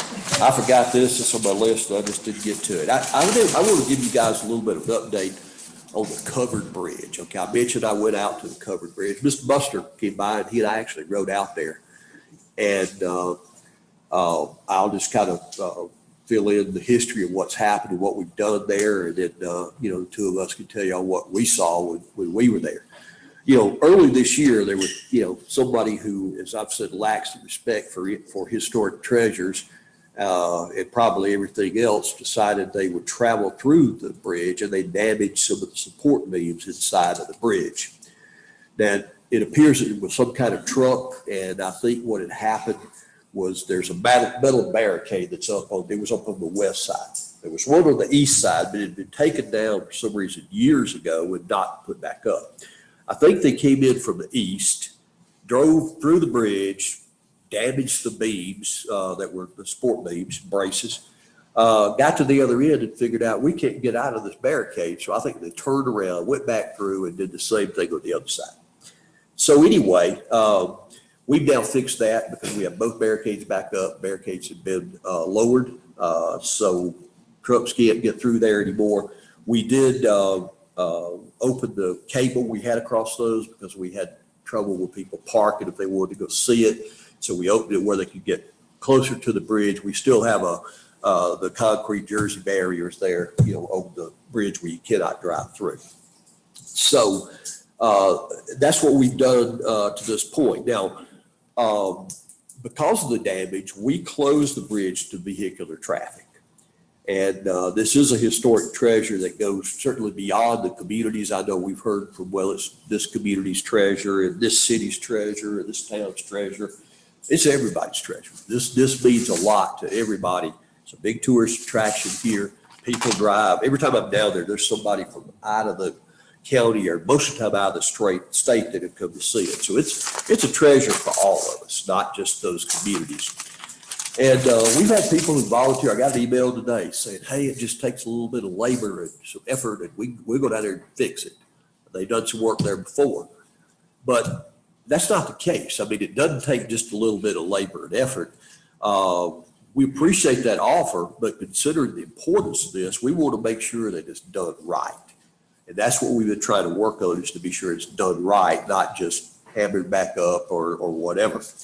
Now, since the closure, we have met with the Georgia Trust on site. I think they had 4 representatives there. And we reviewed the structure and discussed a path to repairs and reopening to traffic, which we're looking to do. They're working with us to have the structure reviewed. And maybe, they may be able to actually provide some funding assistance to help make those repairs as well. We've also had the bridge inspected by GDOT. They went out and they said, from really a bridge standpoint, we feel pretty good about the structure. But they also pointed out, we're not a engineer that deals with structures over a bridge. So we really don't know a whole lot about that or what to tell you about it. But they did say that they would come back out when we got the Georgia Trust people back down, and we're going to need a structural engineer. And GDOT will come back out and work with them to assure that the repairs are done proper for the best interest of the bridge long term. I know there's been, and I'm not a Facebook person, I'm not a Facebook fan, but I know there's been a lot of chatter on Facebook, and people are assuming this and assuming that. And, we all know what happens when we assume. And we have updated our cameras recently, thanks to Skip and his crews. And we did have cameras in place. I've heard, well, y'all didn't have any cameras there. We did. We had cameras there. But, technology changes. The service at that location is not the best in the world. Sometimes the trees are bare of leaves and you get a better signal. Other times they're, it's spring and summer, they're filled. So it just really wasn't good. Now, Skip has done a good job, and I think, we have a lot better coverage than we have now. But we actually had coverage when this happened. It's just that at that moment, we didn't get a whole lot of signal. And I know we've looked at some issues before, and we tried to track some cars and some trucks that were doing some damage. So there wasn't always good coverage, but we've looked at it. We've also read and heard that, well, it was this kind of truck, and this is what color it was. My issue is, if someone has that information and they know, come forward, so let us know. We'll prosecute those people that they're doing this. Now, I can't look at it and tell you it was a 97 Chevrolet with this or that or whatever. I just can't. I don't think anybody else can either. It's a lot of assumption out there. But if they know something, well, let us know. We'll certainly be out there to take a look at it.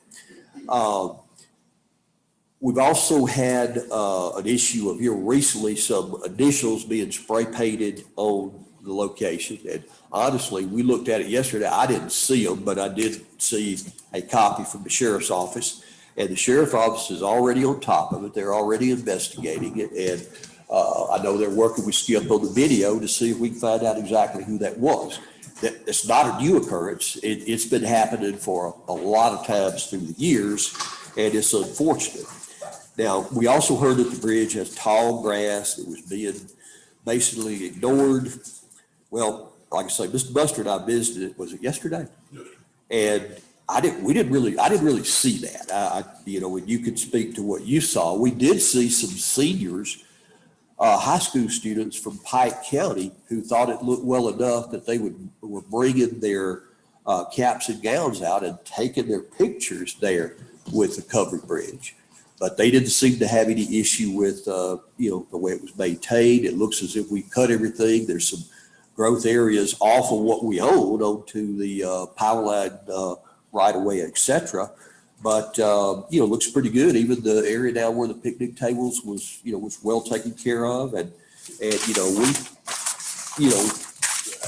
looked pretty good to me. I don't think it's being ignored. And we're certainly working on reopening this. I think there's a lot of thought that, well, they're going to close this bridge. But that's not the case. We're working toward reopening it, but we want to make the repairs right. We don't want to go out and just halfway do it, because we want to assure the long-term integrity of the bridge, not just nail some beams back up there. So we appreciate everybody's offers on that, and we will be moving with that. If I've tried to contact Georgia Trust, and I think they called me back a little bit ago. My phone has died, and I'll contact them again tomorrow. But we'll see what they found in terms of a structural engineer. And if they don't have any leads for us on that, I've got some sources we can get those, and we'll get them done. And GDOT will come back out. We'll fix the bridge, we'll fix it right, and we'll open it back up. Thank you very much. And that's one thing I think the whole board wants the citizens of the county to know is this is something that's special to everybody, not just one area. So we do want it done right. Yes, we did close access down, but it was to secure the bridge so that we could get it fixed back like it was. So it'll be here another 200 plus, 300 plus years. So thank you, Mr. Gay, for all that. Ryan, there was one other agency that's reached out to us, the DCA. Once we get our working plan together, they want to help even finance some of that. But, Mr. Chair, and to the other board, would DNR be someone you can also look into? Yes, but it's possible. I mean, is it possible with the Department of, right? I mean, it would be good while we're down doing some things, maybe to make some roof repairs. There's some, a few shingles that's, maybe missing through the years. straight through. Yeah, you can. And it's, in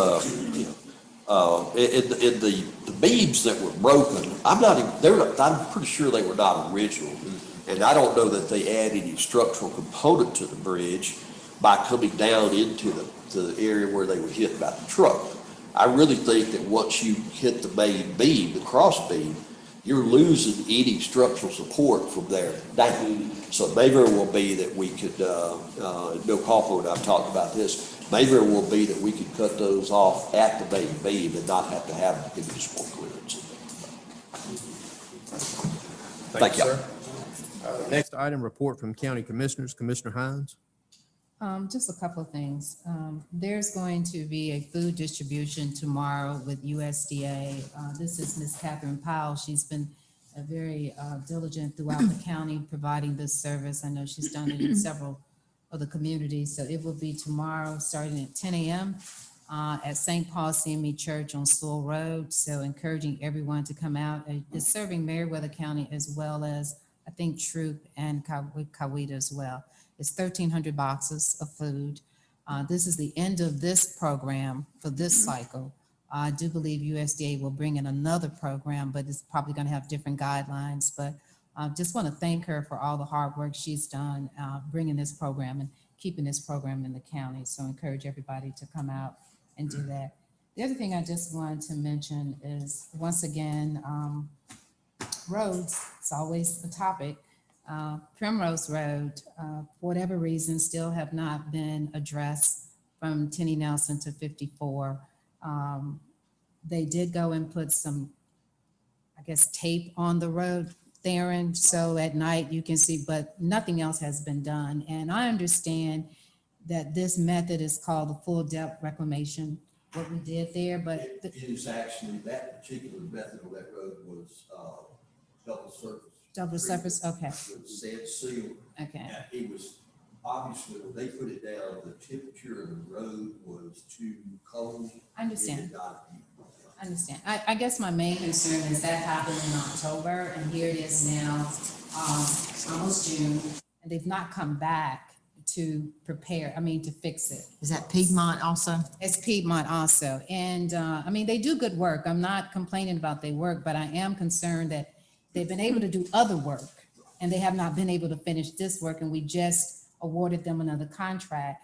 And when Citizen called me and said, well, they just paved Railroad Street in Luthersville. They just did some paving in Woodbury. Why can't they just come and finish this one job that they started almost 9 months ago?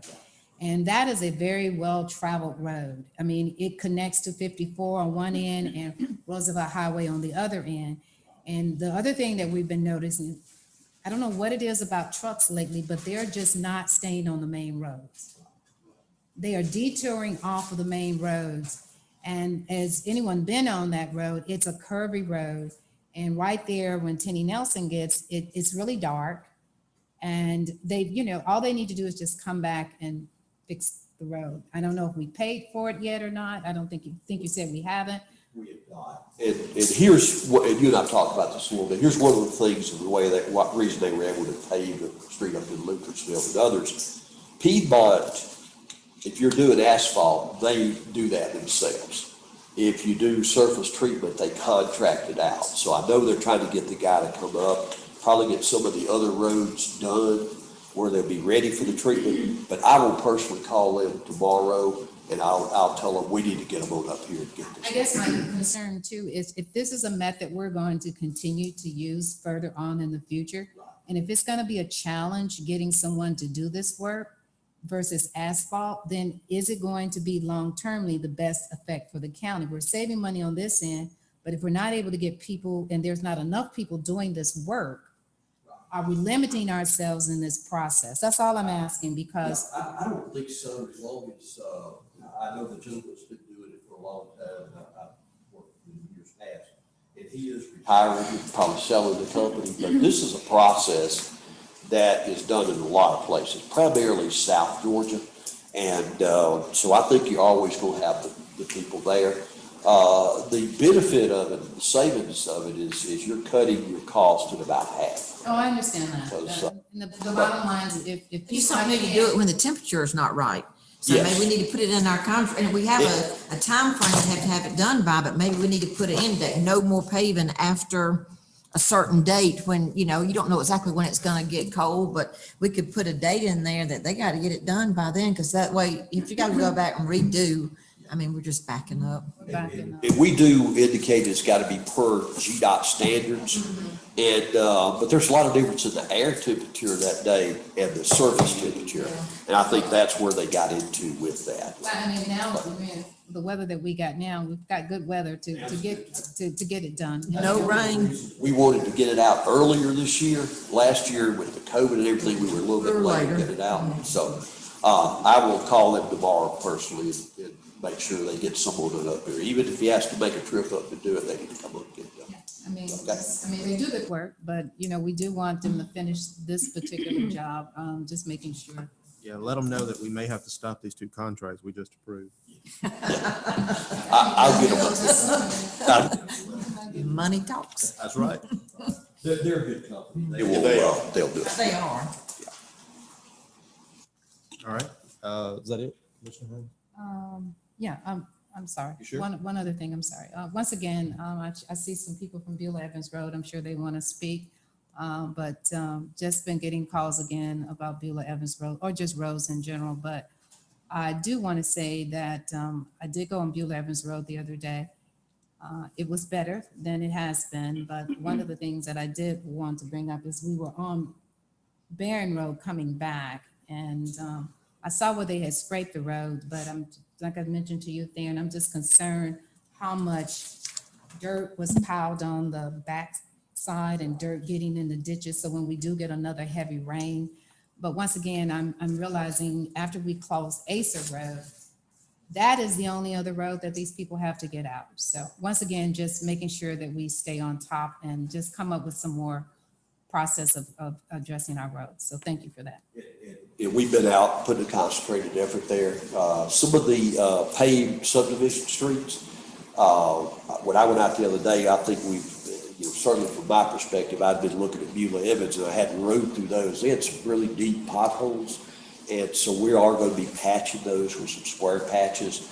Eventually, we're going to need to come in with that full depth reclamation and make repairs to those subdivision streets, not only that one, but some of the others that have the, were paved originally with substandard paving section. So we are looking at that. I do have a way, and I think I want to talk to you guys about on the thought I had on how to obtain right of way on some of the roads that may simplify the process. So I'll talk to y'all about that. That's it for me. Thank you. Thank you. Commissioner Plant? I've got a couple, 2 or 3 things here. First off, I want to thank Theron as well as our host for Miss Sue Ann Reed and Miss Gail Ellis for the Mount Pilgrim meeting, and to say that people are excited. They're very excited to get that contract underway.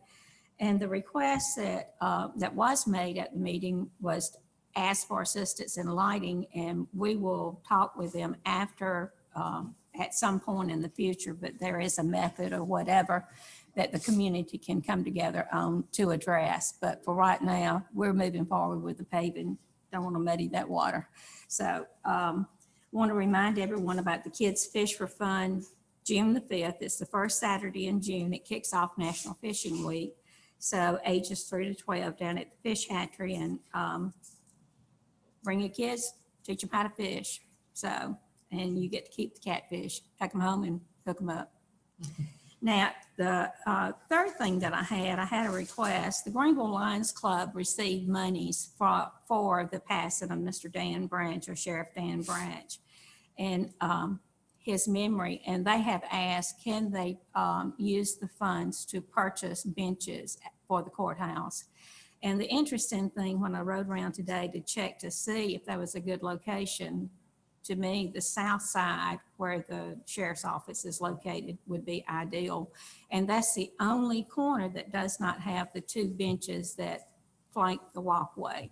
There is a old well there that has the bench, concrete benches around it. So I'd like to get the pleasure of the board to allow the Greenville Lions Club to place benches with the appropriate plaque for in memory of Sheriff Dan Branch. Are you putting that in a motion? I am putting that in a motion. All right, we'll go ahead. Have a motion. Do I have a second? Second. Motion and a second. All in favor? Motion carries. Thank you very much, and I will let. Matter of the placement to be sure there's no conflict with the. Maybe they can get some that look like the ones that are there or similar anyway. That's what I'm thinking that, and it was mentioned about, I believe Linda Wilburn was a point of contact, as well as, and I do know from previous meetings from the economic development for Greenville, there will be another move to do the pavers in town. And right now, just FYI, there's a effort to move forward with additional sidewalks as well as other things for the city of Greenville to assist in pedestrian walkways or whatever. But we're still in the planning stage on that. So that's just FYI. That's it for me. Thank you very much. Commissioner Hadley. Okay, I have just a couple of things. First of all, if you'll put on your calendar for June 26, Warm Springs is going to have their annual Freedom Celebration that they've done for the last several years, and they'll just be a parade, encourage anybody to come decorate whatever, golf cart, wagons, children's bikes, whatever, and they'll just do a, old-timey parade, old-fashioned parade, and then there'll be things in town, water games and stuff for the kids in the park when that's over. Talking about Greenville and the courthouse, I had to come up today to take care of some business there, and we really need to get the striping done around the courthouse. I don't know where that stands. I think we have to pay for that, right? And I don't know how much that would cost, but I'm telling you right now, I don't know where some of these folks learn to park. But when you got to circle 3 times to get a place to park because folks are practically in there parallel parking in some spots, and then the next one's parked straight. I mean, it was a mess. So We actually, Beth, Bill Caulfield, I worked for a design for that. We actually had it. okay. And we sought bids on it. And so we should be having that ready for you guys to approve. And I was surprised at how little it was gonna cost. Okay. And we're gonna use paint instead of the thermo like they've got in the crosswalks, but it'll work out fine. And then we're gonna have the, We just really need that done because we it's do. just. we're looking at hashing out part of the parking area there in front of the tax assessor's building. Because if you get out and you're up against that bank, your only option of walking up to the building is to go In the behind street, the car. because we got all those signs, keep off the grass. That's right. Yes, just keep off the grass, but you don't have any other choice. We're gonna have some of that hashed out. We'll put some bump stops there where people can walk in front of their cars instead of behind their cars. Well, not only that, I mean, could we even possibly have some more steps along there? I mean, we got Yes, steps in front of each building, but you got that whole stretch with nothing. And Because we that's talked where I about was that parked too. today. Ended up parking was there. And like I said, you had to go out on the road to go around if I didn't want to step on the grass. And that was one of the things we talked about when we did the back parking lot, was having that set of steps come down in the middle. And I know we're gonna do some renovation in that building here in the near future. That'd probably be a good time to get that done. Even almost like a wheelchair, but a sloped ramp in the Mhm. middle for older people that may not can do the steps, but can ease up. That would be, with the grade, that'd be difficult. But we can handicap stripe down at one end where they can use the handicap coming in, so. I'm glad to hear something's already been looked at on that. I think this is on Bonner Road, which is in my district, and obviously we had been out sometime recently to scrape. I've just been contacted by citizens there that saying we didn't do a good job. Looks like their words were like we used a box blade. I mean, I don't know. But if we could get somebody out there to check to see what we did or didn't do, Bonner Road. And And then the other thing, I just want to thank Theron for all of his years of service. I remember the day sitting back there in that room talking with him to begin with, thought would be a few months deal. And I'm so very thankful that it turned into more than it has. And I have worked under, with other administrators, and there's really been no comparison to what we have had these last few years. And with that said, Brad, we're looking forward to continue to move us in a good direction and work together.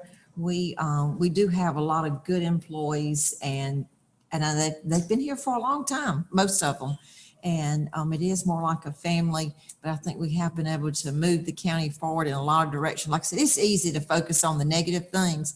And thankfully, Theron does take the opportunity at times to remind us what has been done, because you just sort of forget. And you go back over and a lot of good things have happened in these 6 years. And I look forward to only continuing that. So welcome. So, that's all I have. Thank you. Foster? Just one question, Brad, you still willing to say it? I have nothing, Brad. This is a gentle meeting. We took it easy on you. Hold on, it'll be a whirlwind. But I will say this, the bar is set extremely high. Yeah. Lester, you forgot in Peaches and Here Pines. and work your way up. But Sorry. we are the governing body and we make the final decisions, but Theron has taught us as individuals, as a board, more than we could have probably ever learned. And that's not, he doesn't like recognition, but it's the truth. I've It is. learned more in the 6 years that he's been here, and this is my 9th year. So I will not miss you, but I'll miss you in that position very much. Brian, I was just reminded, chastised, really. Sorry. June the 12th, Peaches and Pines. Okay. Yeah. All right, and that's all I have. Next item is report from county attorney. No report, but I do believe we have need for executive session. If I remember correctly, I think it's with personnel, real estate. Litigation. Do we have litigation? So 3 of them. Litigation. All right, thank you. Next item is public comment. We do have one request from Catherine Powell to speak to help make Meriwether County communities aware of the selling and donations of furniture to nonprofits. Catherine? Hello, Hello. Meriwether Hey. County. Can you all hear me okay? Awesome. We can hear you. Can you I'm turn it up actually any? coming. Let's see. Can you hear me? We Did can. somebody turn it up on your end? I'm all the way up on my We can hear end. you. Okay, great. I'm actually coming on behalf of an organization that's opening in Coweta County. It's a ministry school. And what they would like to do is just make their surrounding areas aware that they're looking for certain materials to help start their school of ministry. So I'm working with Coweta County and extending that to Meriwether County to help them in any way.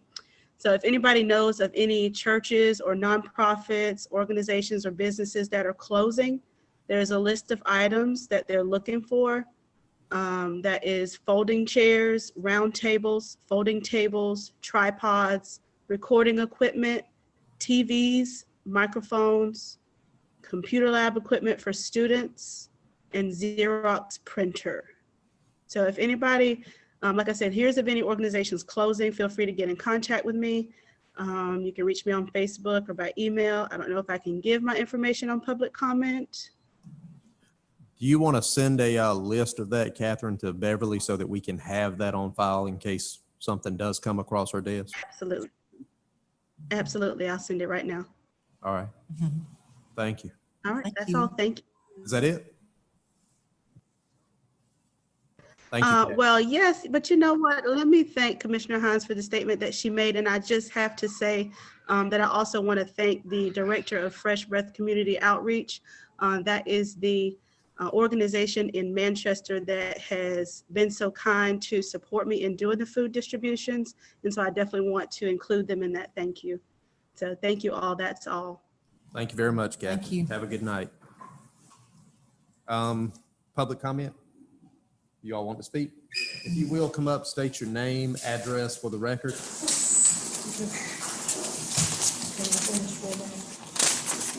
start your name up in this program.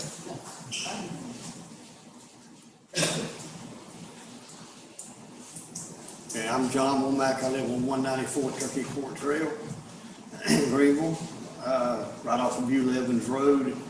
I'm one of the people that has told several times complaints to your complaint department. I'm the one that wrote the emails, if anybody has read them, want to know who I can send my bills to have my truck repaired because of the front end of being torn out from under, because of the way the county has not kept up this dirt road. At least 3 to 4 times a year, I'm pulling somebody out of the ditch coming around the corner. This last rain we just had, there was a guy it just slid right off his whole truck was in the ditch. I mean, I don't know if he was going too fast or what. There's no reason for that. He came out and put pink flags out recently about, I think, the last week of April. Last week of April. And these pink flags do nothing but mark the pins that were already there from the original plats. I've seen the original plat of the dirt road. That dirt road could be cut down and that curve could be made safe just by cutting down where those pins are. But nobody seems to have done anything. Last week, he came out and graded the road just like Ms. Haley said over here a while ago. They came out and graded it. It's like riding on a washboard when they got through. What did they do? I have no clue how they supposedly graded this road and made it safer. It's still just as rough as it can be. There's like 96 potholes on these subdivision asphalted roads that have not been repaired in the last 2 to 3 years. I have no reason. I've taken my Bobcat and filled them up. I've taken my tractor and tried to smooth some of the roads out for people to make it safe. But it's not safe at all up there. So I'm not, Sarah, I talked to you last week. You told me you were going to get back with me at the end of this week. I got back with Mr. Sargent, who said he was going to get with you.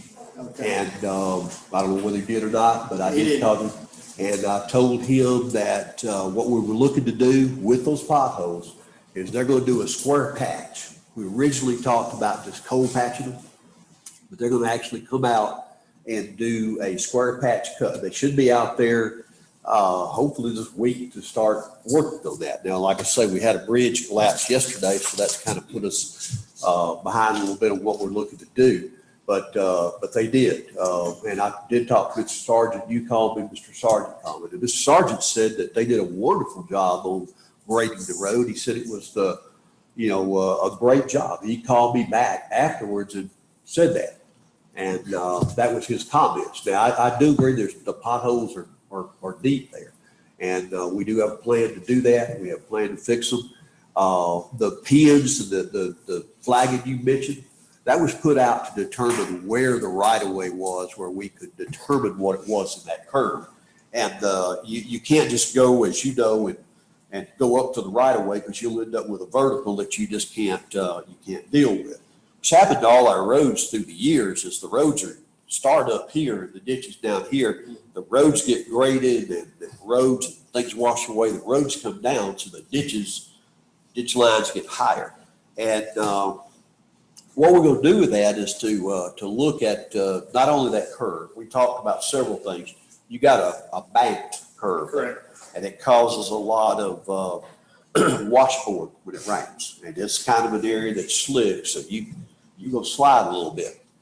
We talked about taking that down flat, but we'd have to have right of way to be able to slope the banks back. Then from there, we talked about a two-way stop where you have people stop. But then when I was talking with our design folks, we thought, well, maybe if we could get right of way, we could just smooth that curve out, lower that bank, and make it a lot better. I do have, I know you guys have been interested in getting the road paved. We have a procedure, and I'll get you a copy of this, or send you a copy of it. Pretty simple to follow. I've got something I'm going to talk to the board about that I think may speed our ability to get right away. right now, you know, the reason those flags were out there was to determine what we had and try to see the other. And I've got a way that I want to discuss with legal and the board on how we might could expedite the right of way. And that would make the projects, not only this one, but a lot of them move along a lot faster and cause a lot less, you know, cost in terms of having to check right away and check and verify ownership, et cetera. I know the owner of that curve. Yeah. He owns both sides of that curve. Right. Him and I have already spoken about, and he said he didn't have a problem with getting the right of way to that. Good. Because it is so dangerous. Right. I'll get you Give me a copy of this. And I'll go over it with you. And like I say, I talked to Mr. Sarda. Both of you guys called about the sleep time. And I thought he was gonna call you back, but If you get a chance, which I know you're a busy man, ride down the road and then tell me how good it is. All right? I was down it before. It was great. And honestly, there's a lot worse roads. Now, that was his words. He said they did a great job on it, and he would call back to tell me that. But I'll come back down through there. I'm gonna come down one day when it's raining really hard. Oh, yeah. Okay? That's what I really. Call me if you need me, because I'll pull you out. All right, well, you have to pull me out. You better have a tractor. We got one. We have one. That's what we've been using. Marcel Womack, 194 Church Trail Court. Yeah, I know you say you've been talking to Ms. Sargent, and that is all wonderful. Yeah. Sometimes he's not always the best person to talk to. So if you want us to know something, Yeah. if you could call us back, that'd be great, because Okay. they can't always depend on you. Yeah, well, people have said, hey, I'm representing the community, so when, Well, I think a lot of people have tried over Yeah. the years. I know that 4 years ago, I came in, I get nervous talking to some people, and I actually said that to y'all last time, so just give me a minute. But, we've been asking to get this road fixed Yeah. for a long time. And the problem is, you got people going in the ditches, you have, almost head-on collisions. Actually, before you get to the dirt road, the paved road used to actually have a yellow line in it. right, Hasn't been there in 7 years. Yeah. Yeah, that's the problem. That's liability. And I well, realize that y'all are trying to figure it out, but if you put the line down the middle of the road, you're gonna see that you need to widen that road. It is obvious it needs to be widened. well, that was my point on the line. If you put the line in, you create travel lanes, and then if you try to edge line stripe, it's like you're going down the sheet of paper here. Makes it real narrow. And at some point in time, we're gonna have to resurface that section of road too. It absolutely needs Yeah. it, because just when you're coming off of Luthersville Road and you take a right onto Beulah Evans, Right. if you don't take it just right, you're gonna end up in the ditch there as well. Right. Well, one of the things that's a problem with the road is, and the board has taken steps to, to eliminate that in the future. Y'all may have heard me talking earlier today about the gentleman coming in and putting the issue of having to pave the road back over to the county. What happened there is you have those subdivisions that are there. And so you end up putting a tremendous amount of traffic on a dirt road, and a dirt road just has a hard time handling that traffic. Yeah, we know, we have And- 76 houses out Yeah, there. and that's There's only one the- way in and one way out, Brad, Yeah. as it stands right now. Yeah. And so you have 76 houses, you have probably 200 car trips a day. So, you could have the dirt road be really good one day, it could rain and 200 cars go, and it's not good the next day. Oh, I know. I know. And so that's one of the reasons what the board has done is now, if someone were to come in and build a subdivisions, they gotta pave the section of road down to where you guys would be. Okay, so when, or what can we do? I know that there's a process, but Beulah Evans needs to be paved. What you can do is we have this procedure here. And it's very straightforward. It has criteria. You get this, you get your neighbors, and I know y'all talk with your neighbors. Oh, actually, we Because did a bunch of flyers the Right. other day. And so have them sign this indicating they're willing to donate, like the other guy was, the sufficient right of way to get that done. And then, once you have that, bring it back. And what we'll do is we will then take a look at it, verify that it meets the criteria. And from the standpoint of vehicular traffic and existing housing, y'all will meet the criteria. That's not. Okay, so you're telling me that I need to do the legwork for that? Well, To get the right of way? somebody in the Somebody community has to do needs to do Okay. that. Yeah, yeah. But you don't have Send me an like email. 4 or 5 Yes, landowners. Okay, You yeah, got an from, average that owns a ton of. yeah, Joe Garrett. Yeah. And I will have him sign whatever he needs, and Yeah. then after that, there's only maybe, no, you got 1, 2, 3, 4, 5, 6, maybe 7 other people you need to ask for that specific right of way, because everyone else lives in those subdivisions. Right. So it won't take me but a week to do that. Yeah, and I mean, once we get that, we'll check the criteria. Of course, the subdivisions will count on that as well. We'll come back in and then we'll take a look at it, make sure we've got all the signatures. We will then, based upon it at that point where we know that it qualifies, we know that everybody's willing to donate, we'll develop a deed and get it back to you guys and have each of the owners sign the deed dedicating the right of way. And then, once we do that, we'll be able to develop a cost and we'll put it onto our permit to get Yeah, it because paid. 4 years ago, y'all said that y'all didn't have the money, and I know that right now is a great time. But also another thing that I'm concerned about is, it's been almost 3 years since trash pickup has been done, except for this a couple of months ago. But prior to that, we as a community went out, picked up all of the trash, paid for the garbage bags and the dumpster. We did that because we couldn't, every time we asked, it's deaf ears. Well, I'm not sure who you asked. The grass isn't being cut along the side of the roads. Nothing's being done. Well, I would say that we are concentrating on that. We are actually doing some spraying on the dirt roads right now. And we're spraying the vegetation to keep it from encroaching over the road. I've been down the road a lot, and I mean, it's a dirt road and it changes. But it's not anywhere close to the worst dirt road we had, believe me. Well, the next time it rains really hard, I'll tell you to come out, because the last time Ms. Hines was out, when it was raining, she almost ended up in the ditch. Yeah, well, I will come out when it's raining. I mean, I will. I'll come out there, take a look at it. One of your problems is y'all closed Nature Road and you increase traffic tenfold. Well, that was something that happened. I know. Yeah, we understand, we're just saying what's I happened was here for since that then. meeting and I objected to it. Yeah. Yeah, And I know that we've tried to do some work on Barron Road and some others. There was a pipe there that I think Mr. Sargent reported that was high in the ground. We tried to address that. Yeah, and the benefits of actually paving it is it will increase our values in our homes, which will increase revenue for y'all, because I know the taxes will go up a little bit. So, and when you have 76 households, you do the taxes up, $25 a household, whatever, $100 a year, that comes up to extra revenue.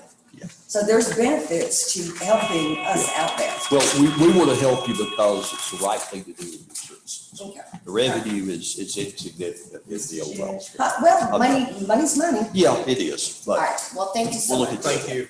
Mr. Chair, I just want to make a comment right quick. You don't We usually- voted. We don't usually do that in this, do we? Well, I do want to make a comment. I Okay. just want to make a comment. We voted at the last meeting that I was here. I had asked about the road being paved and we talked about just fixing the bank. So we did vote to move forward on that.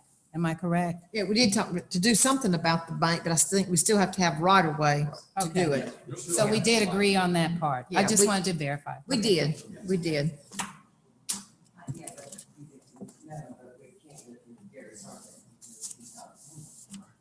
Thank you very much.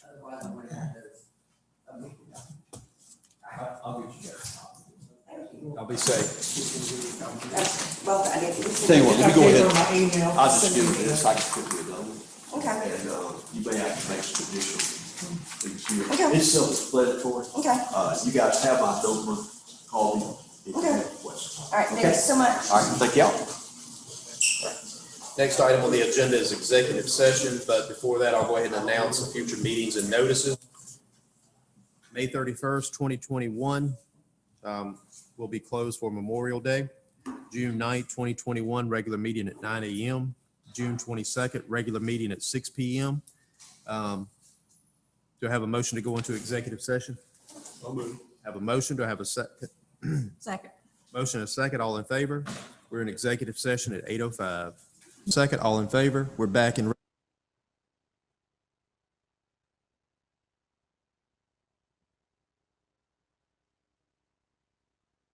Have a motion. Do I have a second? Second. Motion and a second. All in favor?